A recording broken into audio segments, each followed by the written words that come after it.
एक संत ने हमको बताया कि तुम त्राटक क्रिया चालू करो। वो क्या होता है सर? त्राटक क्रिया एक हेप्नोटाइज बोलते हैं जिसको, जी। जो वशीकरण का काम करती है। हाँ। तो उसने हमको बहन जी बताया कि इससे तुम्हारे अंदर शक्तियाँ आ जाएंगी। और बट सर, हर कोई इंसान सिद्धियां प्राप्ति करना चाहता है, क्या क्या करते लोग, और आपके पास तो सिद्धि थी, फिर भी आपने वो त्याग दिया। हम ऐसा किसी के साथ अगर 7 सेकंड भी किसी की नज़र को देखते थे ना, तो वो हमारा काम करने के चालू हो जाता था। यहाँ तक होती, पहले तो बिंदु पे की जाती है ये त्राटक क्रिया, फिर इसको मोमबत्ती पर की जाती है। मोमबत्ती जलती है ना, उसके अंतिम छोर पर दृष्टि टिकाई जाती है। फिर इसको मिरर पे किया था, मिरर रख लिया सामने, उस पर अपनी पूरी प्रतिमा देखी जाती है, और उसको देखते देखते प्रतिमा गायब हो जाए मिरर के अंदर से। तब यहाँ तक कि कोई जानवर जैसे कि कुत्ता, पागल कुत्ता भी आ रहा है और उसको 7 सेकंड हमारी नज़र से हमारी मिल गई, तो वो कुत्ता भी हमारे इशारों पे, हमने अपनी परछाई पर त्राटक किया।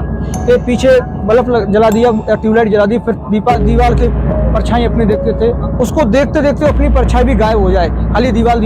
नमस्कार दर्शकों, मैं संध्या राजपूत, स्वागत है आप सभी का हमारे आज के खास पॉडकास्ट में। दर्शकों, अभी हमारे साथ संत रामपाल जी के समर्थक मौजूद हैं और आज हम इनसे बहुत ही खास विषय पर बात करने वाले हैं। सर, आपका भी बहुत बहुत स्वागत है हमारे आज के इस पॉडकास्ट में। नमस्कार सर, आपका नाम और आपका परिचय हमारे दर्शकों को दीजिए। बहन जी, हमारा नाम कोमल दास है और हम यूपी के रहने वाले हैं, और इस समय गुजरात अरवली जिला मुड़ासा से आए हुए हैं। तो सर, हम आपसे ये जानना चाहते हैं कि आपने संत रामपाल जी महाराज जी से नाम दीक्षा कैसे ली? बहन जी, संत रामपाल जी महाराज से नाम दीक्षा लेने का कारण ये है कि हम गुजरात में जब आए थे तो हमने एक दुकान खरीदी थी जी। उस दुकान में हमको संत रामपाल जी महाराज की पुस्तक कहाँ से आई, कोई ना दे के गया, ना किसी से मंगवाई, और भक्ति से भगवान पुस्तक संत रामपाल जी महाराज की मिली, उससे हमको ज्ञान हुआ। वो ज्ञान समझ के हमने संत रामपाल जी महाराज से नाम दीक्षा ली। और नाम दीक्षा लेने से पहले आप क्या भक्ति साधना करते थे? बहन जी, संत रामपाल जी महाराज से नाम दीक्षा लेने के पहले तो हम बहुत सारी भक्ति साधना करते थे, जो कि परंपरागत जो हमारे समाज में चलती हैं वो भी करते थे, देवी देवताओं की भी भक्ति करते थे।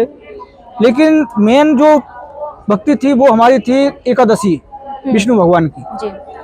और वो प्रेरणा भी हमें एकादशी की आसाराम बापू जो संत थे उनकी ऋषि प्रसाद पुस्तक पढ़ी थी हमने, तो उससे प्रेरणा बनी थी कि आपने आसाराम बापू से भी दीक्षा ले रखी थी? नहीं, मैंने नाम दीक्षा नहीं ले रखी थी, लेकिन उनकी एक पुस्तक पढ़ी थी ऋषि प्रसाद, तो उस ऋषि प्रसाद से हमको प्रेरणा बनी कि एकादशी का व्रत तो बहुत महत्वपूर्ण है।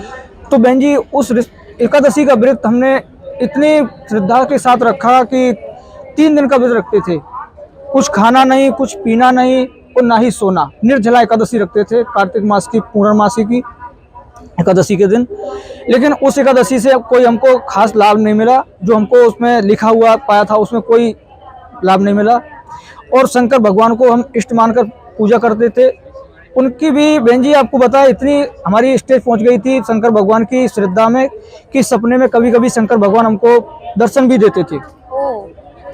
तो फिर शंकर भगवान की भक्ति करते करते हनुमान जी की भक्ति भी करने लगे।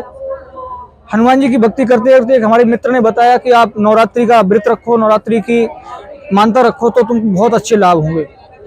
तो नवरात्रि के नौरता जो आता तो उसमें हमने 9 दिन का व्रत भी रखना चालू कर दिया। हमारे यूपी में जवारे बोए जाते हैं, जवारे भी बोने लगे मंदिर पे यूपी में। वहाँ पे हम कमेटी बनाए हुए थे, काफ़ी लड़के लोग थे, उसमें कमेटी मिला करके उस कार्यक्रम को भी, नवरात्रि का कार्यक्रम भी चालू कर दिया था। मतलब आप बहुत ही भक्ति करते थे। फिर ऐसा क्या हुआ कि आप संत रामपाल जी महाराज जी की शरण में आए? पूरी दुनिया सारे देवी देवताओं को मानती है और उनकी इतनी भक्ति करती है, क्या कारण रहा कि आप संत रामपाल जी से जुड़े और सारी भक्तियां आपने त्याग दी? बहन जी, कारण तो यही था, इतनी सारी भक्ति पूजा करने के साथ साथ अंदर आत्मा में एक प्रश्न उठा रहता था कि हम इतने देवी देवताओं को पूजते हैं, फिर भी भगवान कौन है? हम इतने संतों महात्माओं से मिलते भी थे, हम उनके वचनों को भी सुनते थे, लेकिन एक ही बात बोलते थे कि सबका मालिक एक है।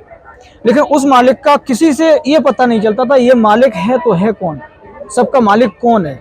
ये प्रश्न हमारे अंदर चुभता था। इसके लिए हम वैष्णो देवी भी गए, चंडीगढ़ की मनसा देवी भी गए, और लोधेश्वर शंकर भगवान की वहाँ शिवलिंग है वहाँ पे भी गए, काली माई कलकत्ते भी वहाँ पे भी गए कि कहीं ना कहीं हमें परमात्मा का अस्तित्व मिल जाए, कोई जानकारी मिल जाए कि ये सबका मालिक है।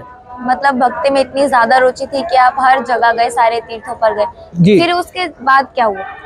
इसके बाद ये भक्ति करते करते शंकर भगवान दर्शन भी देने लगे थे, लेकिन फिर भी संतुष्टि नहीं हुई। एक संत ने हमको बताया कि तुम त्राटक क्रिया चालू करो। वो क्या होता है सर? त्राटक क्रिया एक हिप्नोटाइज बोलते हैं जिसको, जी। जो वशीकरण का काम करती है। हाँ।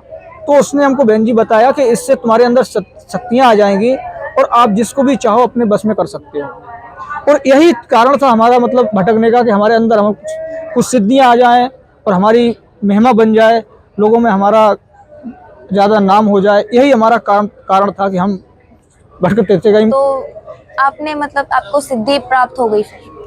जी, तो मैंने वो त्राटक क्रिया यहाँ तक की, मतलब शुरुआत से की थी उसको 0 पॉइंट से।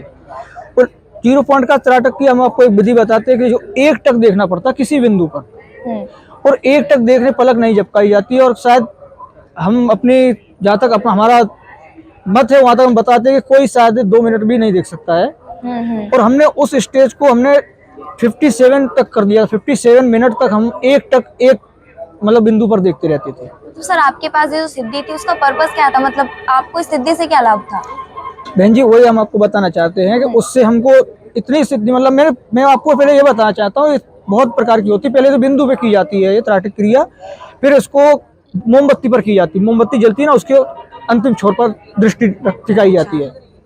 फिर इसको मिरर पे किया था, मिरर रख लिया सामने, उस पर अपनी पूरी प्रतिमा देखी जाती है और उसको देखते देखते प्रतिमा गायब हो जाए मिरर के अंदर से, तब ये सिद्ध होती है। ऐसा भी होता है? हाँ, तो जब वो सिद्ध कर ली, फिर इसके बाद हमने अपनी परछाई पर त्राटक किया कि पीछे बल्ब जला दिया, ट्यूबलाइट जला दी, फिर दीवार के परछाई अपने देखते थे, उसको देखते देखते अपनी परछाई भी गायब हो जाए, खाली दीवार रह जाए, वो भी हमने पूरी सिद्ध कर ली थी। इसके बाद हमने 100 वाट के बल्ब पर हमने उसको त्राटक करना चालू किया। लेट के जाते थे, बल्ब के ऊपर त्राटक करते थे, तो कोई शायद 1-2 मिनट देख पाए, तो हमारी 57 तक 100 वाट के बल्ब पर नजर टिकी रहती थी, बीच में पलक नहीं झपकती थी। 1 घंटे तक? हाँ, 1 घंटे में 3 मिनट कम। तो वो बल्ब भी गायब हो गया। तो लास्ट हमारी स्टेज थी सूर पर त्राटक करने की।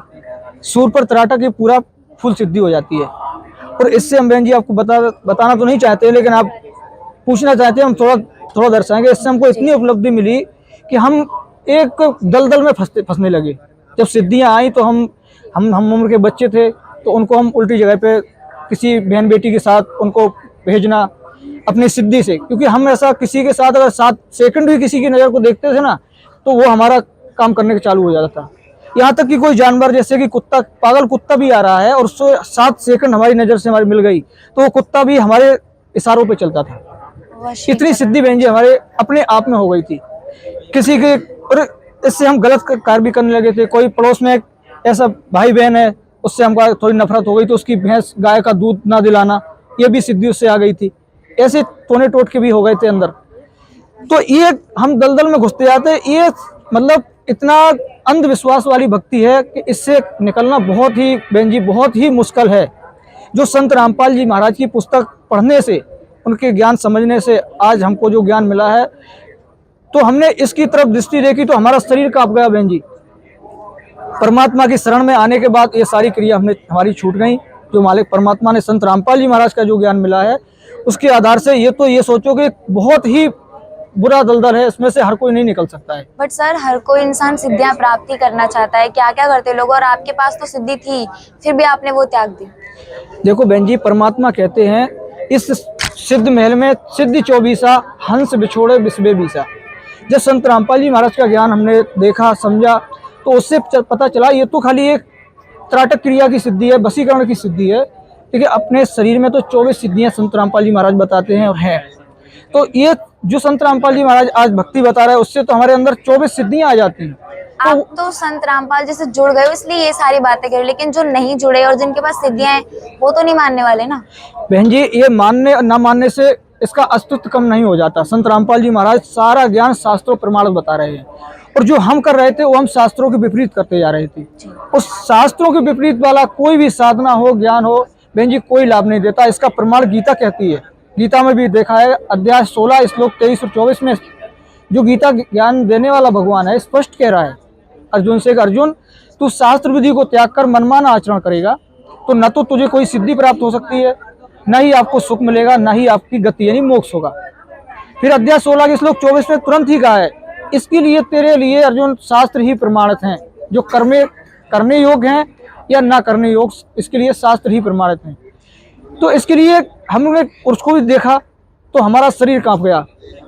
फिर हमने संत रामपाल जी महाराज की शरण ग्रहण करके भक्ति लान पकड़ी। सर, आपने जो गीता के बारे में बताया उसके बारे में हम आपसे आगे जानकारी प्राप्त करें, लेकिन आप हमें अपनी जो संत रामपाल जी से जुड़ने से पहले की लाइफ थी वो बताइए हमारे दर्शकों को। पहले जो हम लाइफ जीते थे उस समय खाली महिमा के पात्र तो बनते जा रहे थे हम जी, लेकिन परिस्थितियां तो ऐसी थी कि शायद किसी की हो। जैसे हम अगर रहने की बात करें तो किराए पर रहते थे और न कोई अपना खुद का मकान था रहने के लिए, ना कुछ कोई ऐसी व्यवस्था भी नहीं थी। आर्थिक स्थिति भी बहुत ज़्यादा खराब थी। और हमारी जो अभी भगतमती हैं, जिसको मैडम कहते हैं हिंदू अपने समाज में, तो उनको हम शायद है कि महीने में 2-3 बार तो हॉस्पिटल ले ही जाते थे और उनके 2 ऑपरेशन भी बड़े बड़े हो चुके थे, लेकिन कोई लाभ नहीं मिला था। तो संत रामपाल जी महाराज की शरण में आने से पहले बहुत इस तरह की स्थिति थी कि हम परेशान पर परेशान रहते थे। तो सर, डॉक्टर भी तो इसीलिए बने कि वो हमारा इलाज करे, ये थोड़ी कि किसी गुरु के पास चले जाओ और वो ठीक कर देगा। फिर डॉक्टर का क्या काम रहेगा? बिल्कुल सही बात है बहन जी आपकी।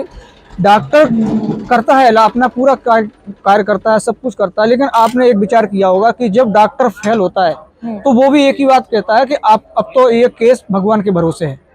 तो भगवान का अस्तित्व बहुत बड़ा है बहन जी, ये आध्यात्मिक चीज है और एक तत्व ज्ञान से जो परिचित नहीं है तो वही कह सकते हैं कि डॉक्टर और आध्यात्मिक क्या मतलब आध्यात्मिक क्या है, डॉक्टर क्या है। डॉक्टर भी ऐसा नहीं मानते हम, डॉक्टर भी है, लेकिन परमात्मा के आगे डॉक्टर कुछ नहीं है। लेकिन आज साइंस तो नहीं मानती कि भगवान है। आप ये तो मानती है कि जो साइंस को मिला है वो सब परमात्मा की ही देन है।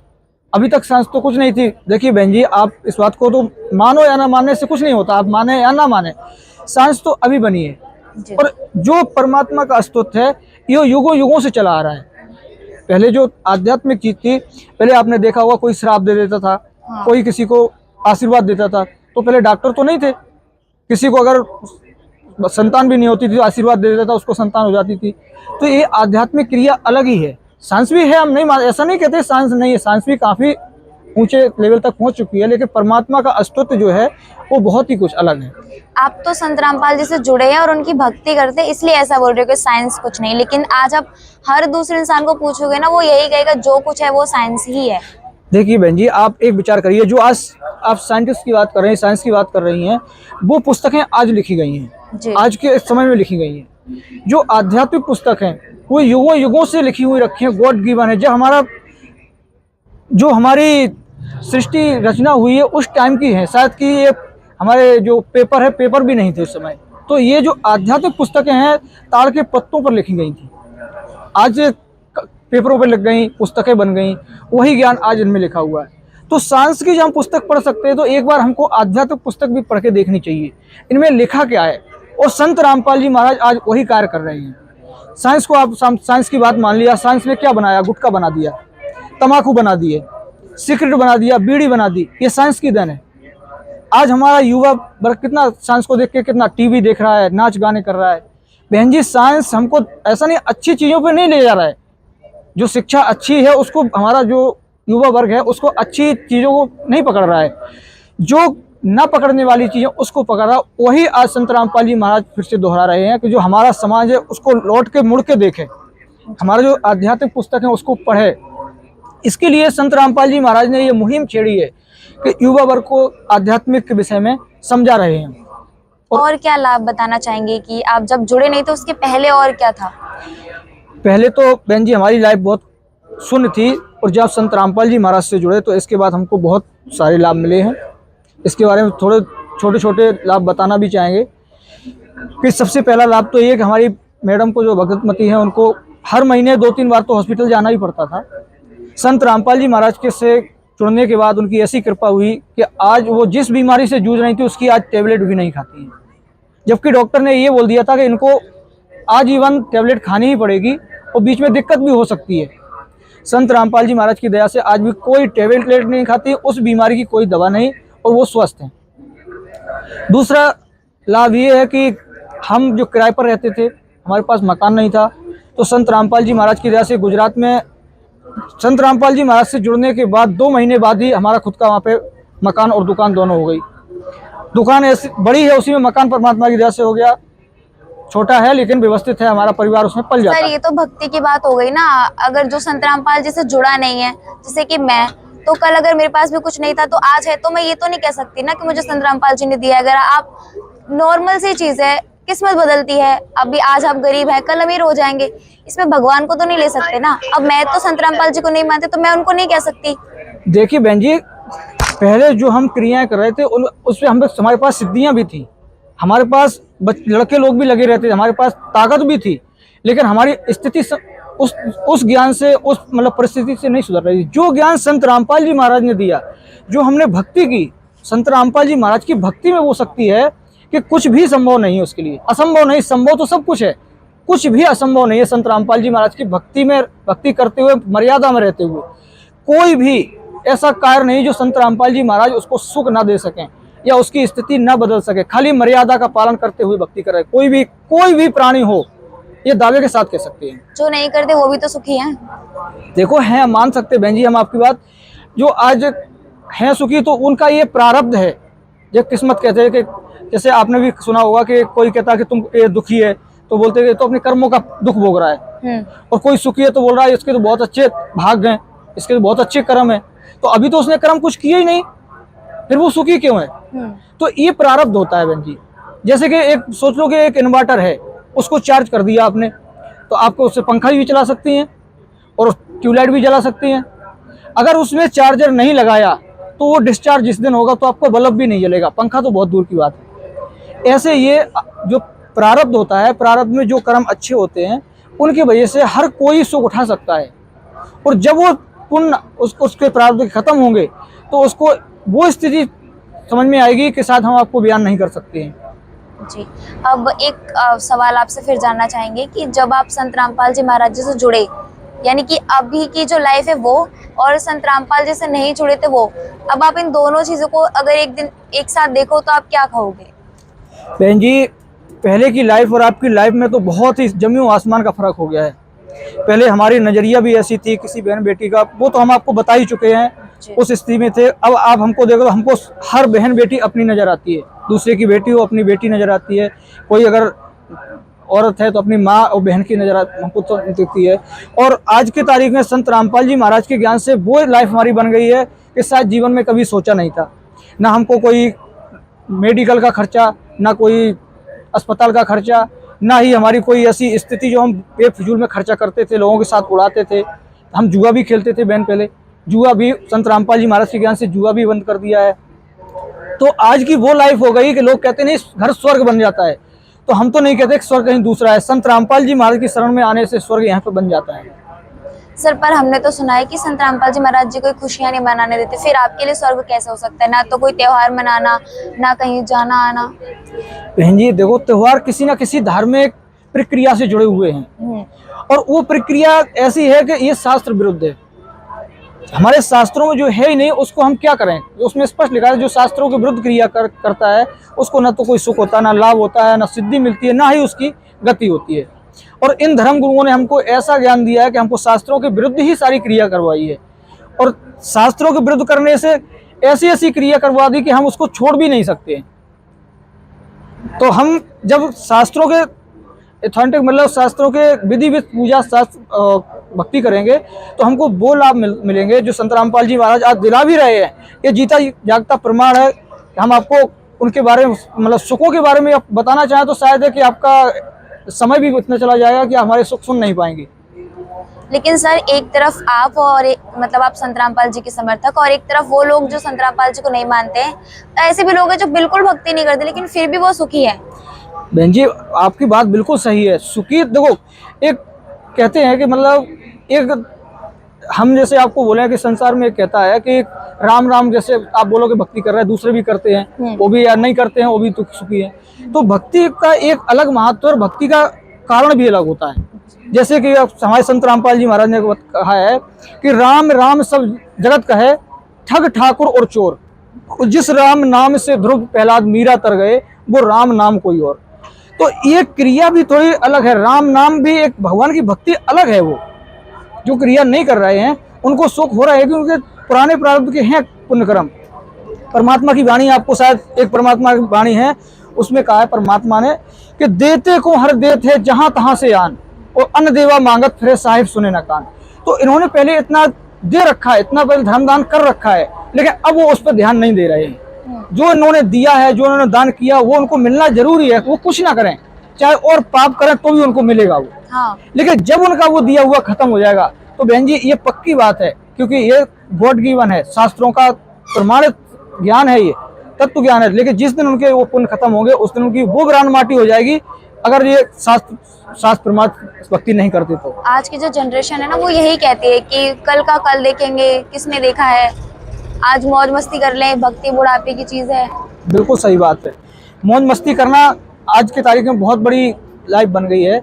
जैसे एक कोई, अगर आप हमको ही बोलो, जैसे हम चोरी करते हैं और आप हमको समझाना चाहो कि आप चोरी करना छोड़ दो, नहीं तो जिस दिन आप पकड़े जाओगे उस दिन आपको पहले तो जनता मारेगी और फिर पुलिस पकड़ के मारेगी और आपको जेल में बंद कर देगी, फिर आपको वहाँ यातनाएं भोगनी पड़ेंगी। और बहन जी हम आपसे बोले, आप हमको डरा रही हैं, किसने देखा कि हम पकड़े जाएंगे, हमको कौन मारेगा, कोई या पुलिस मारेगी या जेल में बंद कर देगी। पर वो तो हर किसी के साथ हम आपसे यही हम आपको कह रहे हैं। आप बोलती है कि किसने देखा, हम आपको उसका उत्तर दे रहे हैं बहन जी। तो आप तो हमको समझा रही हैं, हमको उससे हम अगर डर ही जाएं और हम चोरी छोड़ दें, सही रास्ते पर आ जाएं, तो हो सकता है कि हमारी लाइफ बन जाएगी। और हम आपसे कहें, हमको डरा रही हैं कि हम चोरी छोड़ दें, ऐसा किसने देखा है कि ऐसा होगा? जो होगा वो देखा जाएगा। तो बहन जी ये पक्की बात है, जिस दिन हम पकड़े जाएंगे पहले हमको जनता मारेगी और हमको फिर पुलिस के हवाले कर दे, पुलिस भी मारेगी। ये खास जीता जागता प्रमाण है बहन जी ये। तो ऐसा ही ये है कि जो आज आध्यात्म जो बता रही है कि जब इनकी भक्ति खत्म होगी तब इन पे ये विधि विपत्ताएं आएंगी, तो आएंगी बहन जी। एक और सवाल आता है कि आप कहते हो कि कुल का मालिक एक ही है, तो मतलब मैं ये बहुत टाइम से सोचती आ रही हूँ कि अगर भगवान एक ही है तो उसने कुछ लोगों को गरीब बना दिया, कुछ को बहुत अमीर बना दिया, किसी के पास बहुत कुछ है तो किसी के पास कुछ भी नहीं है। देखो बहन जी ये भी बहुत अच्छी बात पूछी आपने। जैसे कि आप भक्ति कर रहे हैं तो आपको ही पुण्य मिला है। जैसे आप खाना खाएंगे तो आपको ही पेट भरेगा, हमारा नहीं भर सकता। भले हम आपके भाई हो, आपके कोई रिलेशन में हो, अगर आप भक्ति कर रहे हैं तो उसका लाभ आपको ही मिलेगा, हमको नहीं मिल सकता। जैसे एक बाप के जैसे 4 बेटे हैं, एक तो एकदम गरीब है, एक इंजीनियर बन गया है और एक पुलिस में है और एक दारू पी रहा है, तो ये उसके प्रारब्ध के सारे गुण हैं। अभी तो उन्होंने कुछ भी नहीं किया है, ना ही भक्ति की किसी ने, ना ही कोई पूजा की, ना ही उसने कोई कर्म किए थे, लेकिन जो उन्होंने जैसा कर्म पहले किया है अब अगले जन्म में जो वही उसको मिल रहे हैं। जो इंजीनियर बन गया उसने पुण्य कर्म करके धर्म करके किया है। परमात्मा कहते हैं कि भक्ति करने वाला कभी उसकी भक्ति खाली जाती, भले अन्य देवी देवताओं की भक्ति करे या शास्त्र विरुद्ध भी करे, जो जितना दे सकता है भगवान, जैसे हनुमान की भक्ति किसी ने की, हनुमान की पूजा की, जितना इनमें गुण है उतना वो दे सकते हैं, तो उतना लाभ दे सकते हैं। जैसे कि मान लो आज मानव जन्म है, हम किसी चिड़ियों को चुनाते हैं, किसी को कंबल दे देते हैं, हम प्याऊ खुलवा देते गर्मियों में। तो ये भी आपने बहन जी सुना होगा कि मानव जन्म एक बार ही मिलता है जी। ये तो आप मानते हैं ना जी। तो हम जो पुण्य कर्म कर रहे हैं तो हमको ये जन्म छोड़ने के बाद मानव जन्म तो मिलना नहीं है, सद्भक्ति नहीं की तो हम ये पुण्य कर रहे हैं, ये हमको मिलना जरूर है। हमको कुत्ते का जन्म मिल गया मान लो, तो आपने देखे होंगे कुत्ते ऐसे ऐसी जगह रहते हैं कि जैसे एक अमीर, किसी अमीर के यहाँ पे कुत्ते पले हुए हैं, उनका ड्राइवर अलग से होता है, उनके लिए एसी लगी हुई है उनके कमरे में। ऐसी ऐसी सुविधाएं आज की तारीख में इंसानों को नहीं है बहन जी, जो कुत्तों को मिल रही हैं। तो वो उनके फल हैं। जैसे आप कह रहे हैं आज जो भक्ति नहीं करते उनको कितना लाभ है, तो ये सोच लो ये कुत्ते की तरह है, उनका विचार समझ लेना आप, इसको आप अर्थ लगा सकती हैं उनका। तो वो कुत्ते को क्यों लाभ मिल रहा है? क्योंकि उसने पहले से ये कर रखा था और ये लाभ मिलना उसको सुनिश्चित था, तो उसने सारे उस पुण्य कर्मों को कुत्ते के योनि में खत्म कर लिए। अब बहन जी अगली योनि उसकी सुअर की आई, कुत्ते का जीवन खत्म हो गया। अब आप विचार करिए उसको क्या लाभ मिल सकते हैं? कुछ नहीं है। यही हालत हमारी है जी। तो सर एक और बात पूछना चाहूंगी कि बहुत सारे धर्मगुरु हैं, फिर संत रामपाल जी को चुनना ही क्यों? बहन जी पहले हम जो आपने बहुत अच्छा प्रश्न किया, हम भी इससे सहमत हैं आपसे, और हमें भी आपसे मतलब बात करके बहुत खुशी हो रही जो आपने ऐसे ऐसे प्रश्न खड़े किए हैं। संत रामपाल जी महाराज का आप विचार समझने का आपने बहुत अच्छा प्रयास हमारी किया। जनता जानना चाहती है। नहीं, हम भी इसमें बहुत संतुष्ट हैं।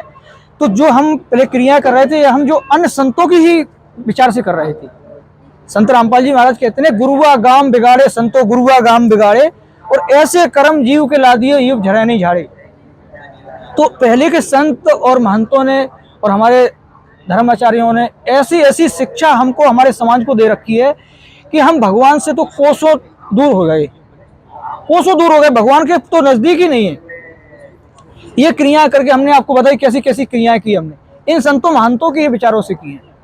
लेकिन जो अब संत रामपाल जी महाराज का जो ज्ञान है, उस आधार से अब आप देख सकते हैं हम कितने सुखी हैं, कितना हमको लाभ मिल रहा है। समाज वाले जब विचार सुनते हैं संत रामपाल जी महाराज के, तो अच्छे अच्छे ज्ञानियों के मुंह बंद हो जाते हैं बहन जी, क्योंकि उनके पास वो तत्व ज्ञान और धार्मिक ज्ञान जो हमारे सदग्रंथों में उनका ज्ञान है ही नहीं। जो पुराने संत महात्मा हैं उनका खाली कहा सुनाया ज्ञान है। जैसे कि हमारे आज के 600 साल पहले कबीर साहब जी आए थे काशी में, तो उन्होंने कहा था कि इनका ज्ञान ऐसा है बहन जी कि करनी तज कथनी कथे अज्ञानी दिन रात, और कूकर जो भौंकत फुरे सुनी सुनाई बात। तो इन्होंने जैसे किसी एक दूसरे संत से सुन लिया, उसने दूसरे संत को बता दिया, उसने सुन के हमको सबको बता दिया। इन्होंने कभी शास्त्रों को खोल के नहीं देखा। बहन जी आपने कहीं सुखदेव जी की कथा, उनकी परीक्षित की कथा शायद आपने सुनी हो, तो उन्होंने सांप ने डसा था। तो आप विचार यहाँ से लगा सकती है, जब भागवत वहाँ पे सुनाई गई थी, सुधा सागर का पाठ किया गया था, तो 7 दिन के पाठ में न तो कोई ढोलक थी, न कोई मजीरा था, न कोई माइक था। और आज के इन धर्म गुरुओं की आपने कथा शायद सुनी हो, पहले ढोलक मजीरा और नाचने वाली भी आगे खड़ी होंगे, इसके बाद इनकी कथा चालू होती है। हाँ, ये अंतर भी हमने देखा है कि संत रामपाल जी महाराज जी को एक साइड रखे और बाकी के धर्मगुरु को एक साइड रखे, तो ये डिफरेंस सबसे पहले आता है कि ना तो कोई डीजे, ना तो कोई ढोल बजा रहे, कुछ भी नहीं होता है ऐसा। अब आप विचार कर सकते हैं, देखो संतों की वाणी तो बहुत अनमोल वाणी है। तो हमारे संत रामपाल जी महाराज कबीर साहब की जो भक्ति बताते हैं, वो कबीर साहब को परमात्मा ही थे, जो परमात्मा सिद्ध किया है संत रामपाल जी महाराज ने, परमात्मा ही थे। तो कबीर साहब की वाणी है। तो आज की तारीख में कोई भी संत भजन करता है, मजीरा ढोलक बजा नाचते गाते, तो परमात्मा ने यहाँ कहा है कि नाचे गाए किन्हें ना मिलिया झिल मिलिया सो होई, और नाचे गाए हरी मिले तो कौन दुहागिन होई। अगर नाचने गाने से अगर भगवान मिलता तो आज की तारीख में कौन भक्ति करना चाहेगा। जो नाच नृत्य करने वाली बहन जी आप समझ सकती हैं, जो पहले बेस्याएं नाच करती थी, आज भी हैं ऐसी, तो भगवान तो उनको मिलेगा नाचने गाने से। हम तो फिर लाइन में ही नहीं आ पाएंगे। भक्ति करने का कोई मतलब ही नहीं बनता। अगर नाचने गाने से भगवान मिले बहन जी, तो भक्ति की तो कोई जरूरत ही नहीं है। हम नाचने गाने से भगवान पा सकते हैं। लेकिन ये पाखंड हमारे धर्म गुरुओं ने, धर्म शास्त्रियों ने जो आज ज्ञान हमको दिया है, उनकी देन है, जो हमें भगवान से दूर किया हुआ है। पर सर आप ऐसा नहीं कह सकते कि बाकी के जो धर्मगुरु पाखंडवाद फैला रहे, क्योंकि बहुत सारी जनता है जो उनको बहुत मानती है। जैसे आप संत रामपाल जी को मानते हैं, आप उनके बारे में नहीं सुन सकते, उनके बारे में इतना ज्ञान फैला रहे, वैसे ही जो बाकी धर्मगुरु के जो लोग हैं वो भी ऐसा नहीं करते। बहन जी हम उनको गलत नहीं कह रहे जी, वजह ये है कि इन जितने भी धर्म गुरु हैं, हमारे संत महात्मा हैं, ये भी परमात्मा प्रेमी है, ऐसे नहीं है। इन्होंने भी जो क्रिया की परमात्मा पाने के लिए ही की है। लेकिन इनको भी सच्चा गुरु न मिलने के कारण इनकी ये दशाहीन हो गई। शास्त्रों को छोड़ दिया, शास्त्र विरुद्ध इन्होंने भक्ति अपना ली है, और जो क्रिया कर रहे हैं सारी शास्त्र विरुद्ध कर रहे हैं। ये हम दावे के साथ कह सकते हैं। संत रामपाल जी महाराज के सामने तो ऐसा समझ लो इन संतों को जैसे कि सूर्य के सामने दीपक का दिखाना। हर कोई कहता है जिसका जो गुरु होता है वो अपने गुरु की ही कहेगा ना। हम कह नहीं सकते, हम इसको प्रमाण करके दे देंगे बहन जी। शास्त्रों में प्रमाण दिया है। संत रामपाल जी महाराज ने ये प्रूफ सहित प्रमाण कर दिया कि कबीर इज गॉड। वेदों से प्रमाण कर दिया है, बाइबल से प्रमाण कर दिया है, कुरान शरीफ से प्रमाण कर दिया है, हमारी गीता से प्रमाण कर दिया है। इससे ज्यादा आपको क्या प्रमाण चाहिए।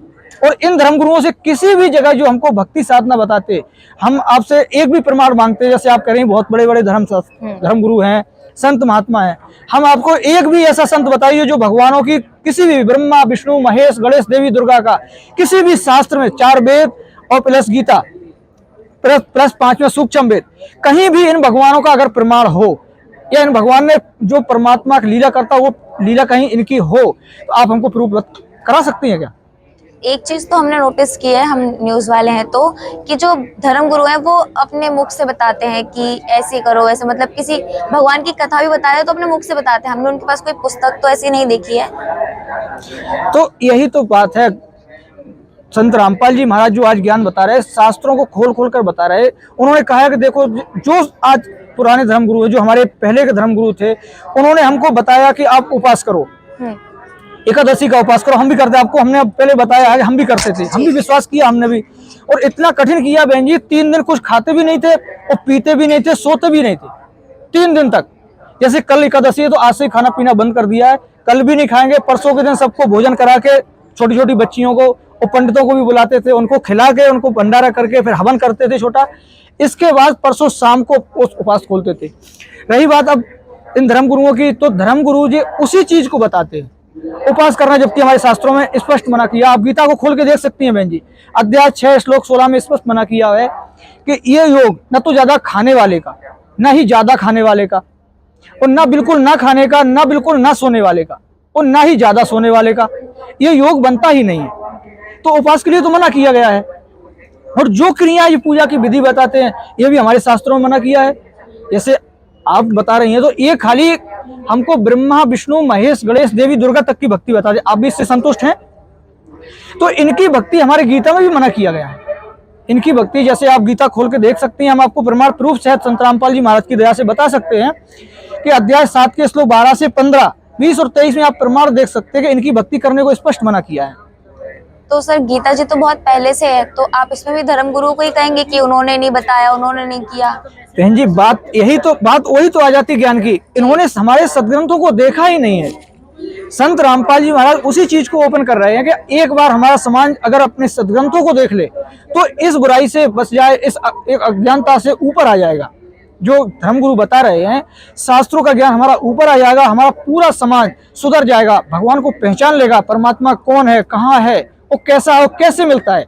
हमारे सदग्रंथों में, चारों वेदों में, गीता में प्लस सूक्ष्म वेद 5वां, उसमें परमात्मा की महिमा से भरे पड़े हैं, लेकिन इनको हमारा समाज देखना नहीं चाहता। इसलिए संत रामपाल जी महाराज अपने शिष्यों को गीता वेद शास्त्र खोल खोल कर बता रहे हैं, उंगली रख रख कर बता रहे हैं कि देखो, इन धर्मगुरुओं का ये ज्ञान है, ये बता रहे ये, और हमारे शास्त्र बता रहे ये।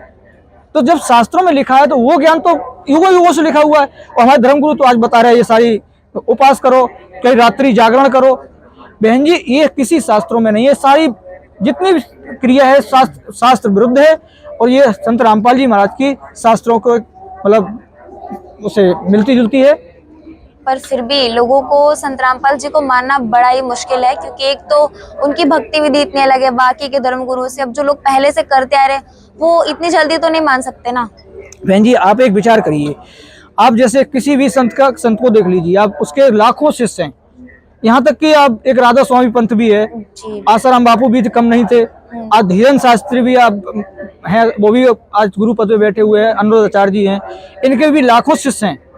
तो इनके शिष्यों में और संत रामपाल जी महाराज के शिष्यों में आप एक भिन्नता हम आपको छोटी सी बताएंगे कि इनके शिष्यों में आप देखना, कोई भी ऐसा शिष्य शायद एक आध मिल जाए जो व्यसन न करता हो, गुटखा बीड़ी तंबाकू दारू शायद है कि कोई ना करता हो। और संत रामपाल जी महाराज के वो ज्ञान है, वो शिक्षा है आज की तारीख में। बहन जी, आप कोई भी छोटा बच्चा हो, उससे आप तंबाकू गुटखा बीड़ी खाना तो छोड़ो, उसको आप 100 रुपए देंगे तो भी लाके नहीं देगा। बोलोगे हमको एक तंबाकू का पैकेट ला दो, आप 90 रुपए रख लेना, तो भी वो लाके नहीं देगा। 100 रुपए का लोभ दोगे तो भी। तो अब समझिए संत रामपाल जी महाराज का ज्ञान, इन धर्मगुरुओं का ज्ञान कहाँ है, किस लेवल पर है। जी, ये चीज तो हमने आश्रम में आकर देखी थी कि वो ना तो नशा करते हैं, अगर कोई नशा करता भी हो तो उसे समझाते हैं। यही तो संत रामपाल जी महाराज की खासियत है। संत रामपाल जी महाराज के ज्ञान में वो तत्व ज्ञान है संत रामपाल जी महाराज का, और जो भक्ति बता दे, उस भक्ति की शक्ति से इतना स्वच्छ शरीर हो जाता है। कोई भी जीव, कोई भी प्राणी अगर भक्ति लेता है, चाहे वो लेडीज हो, चाहे जेंट्स हो, भाई बहन बच्चा कोई भी हो, जो भी भक्ति संत रामपाल जी महाराज से लेता है तो उसके गुण ऐसे बन जाते हैं कि असली संत की जो पहचान है। जैसे संत रामपाल जी महाराज कहते हैं, संत वही जो सीधा चाले। जिनको हम संत मानते थे, बड़े बड़े मंडलेश्वर देव बड़े बड़े जटा रखा लेते थे और माला डाल लेते थे, तो हम तो उनको ही संत मानते थे ना, जो लाल पीले कपड़े पहन लिए। वो एक पहचान थी कि अगर गुरु है तो वो ऐसा ही होगा, उसने भगवा रंग पहन रखा होगा। ये ये बिल्कुल सही बात है आपकी, यही हमारी पहचान थी। इसमें ही हमको भटका दिया था कि हम अब संत की पहचान करें तो करें कैसे। देखिए, हमारे संत रामपाल जी महाराज ने, हमारे गुरु जी ने कबीर साहब के ज्ञान के आधार से हमें समझाया है, जो आज बड़ी बड़ी माला डाल के बैठे हैं, तो उन्होंने एक वाणी बोली है कि बड़ा हुआ तो क्या हुआ माला पहरी चार, और ऊपर से तो बड़ा साधु दिखे भीतर भरी भंगार। तो इनको ऊपर देखने से खाली संत का इनका भेष दिखता है, लेकिन अंदर जो भक्ति साधना है वो इनकी बिल्कुल शास्त्र विरुद्ध है, शास्त्रों के बिल्कुल उसकी नहीं है, और ये अपने मनमाना आचरण करवाते हैं। इनके अंदर वो ज्ञान नहीं जो संत रामपाल जी महाराज शास्त्रों के आधार से ज्ञान बताते हैं।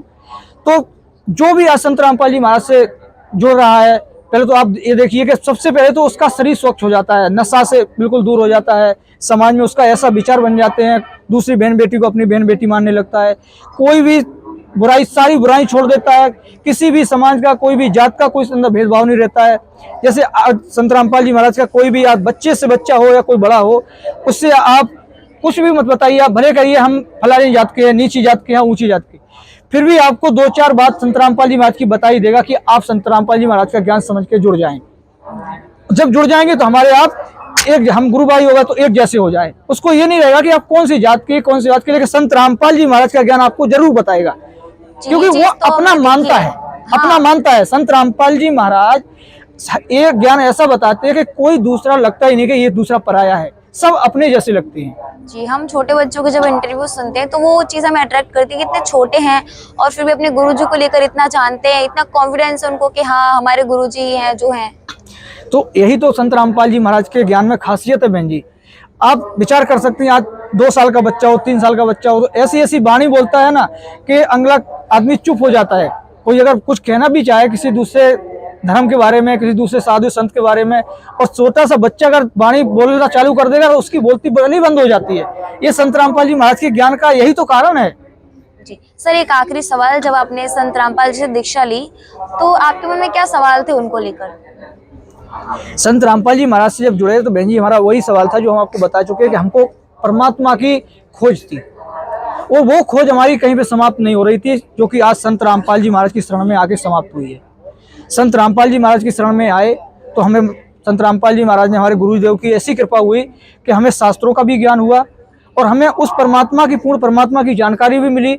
आध्यात्मिक ज्ञान से हम परिचित हुए कि सच्चाई क्या है और वो परमात्मा कैसे पाया जाता है, उसका मंत्र क्या है, रहता कहाँ, ये सारी जानकारी हमारी मतलब पूरी सारी शंकाएं हमको मतलब खत्म होके हमको संतुष्टि हो गई यहाँ आने के बाद। जी, आप हमारे दर्शकों को लास्ट मैसेज क्या देना चाहोगे? हम मैसेज तो कुछ नहीं देना चाहेंगे, हम खाली प्रार्थना करना चाहेंगे। जो भी हमको आज देख रहे हैं हमारे दर्शक, हमारे भाई बहन जहाँ से भी देख रहे हैं, हम खाली प्रार्थना ही करना चाहेंगे कि अगर कोई भी किसी प्रकार का कष्ट है, किसी भी बीमारी से जूझ रहा है, कोई किसी भी तरह की तंगी है, तो संत रामपाल जी महाराज का ज्ञान सुने। 7:30 बजे साधना चैनल पर सत्संग आता है, दोपहर श्रद्धा चैनल पर 2 बजे से सत्संग आता है। ज्ञान गंगा पुस्तक पढ़े और संत रामपाल जी महाराज का ज्ञान समझ के अगर उनसे जुड़ जाता संत रामपाल जी महाराज से, तो मैं दावे के साथ कहता हूं बहन जी कि उसकी सारी समस्याएं संत रामपाल जी महाराज की हो जाती हैं। खाली एक ही उसका है कि संत रामपाल जी महाराज की भक्ति लेने के बाद केवल मर्यादा का उल्लंघन ना हो, तो ये दावा है हमारा कि उसकी सारी समस्याएं खत्म हो जाएंगी। जी सर, धन्यवाद। सच्चाई। तो दर्शकों, आपने देखा कि किस तरह से संत रामपाल जी के समर्थक ने हमारे सभी सवालों के जवाब दिए, और ये जो सर जी थे उन्होंने अपनी पूरी जर्नी बताई कि नाम लेने से पहले की उनकी लाइफ कैसी थी, नाम लेने के बाद की लाइफ कैसी थी। तो सर आपका भी बहुत बहुत धन्यवाद। तो दर्शकों, जैसा कि आपने देखा, संत रामपाल जी महाराज जी के समर्थक ने हमें हमारे सभी सवालों के जवाब भी दिए, और उनकी जो लाइफ थी नाम दीक्षा लेने से पहले और नाम दीक्षा लेने के बाद, वो भी हमारे साथ शेयर की। तो ऐसे ही वीडियोस देखने के लिए बने रहिए हमारे साथ। धन्यवाद।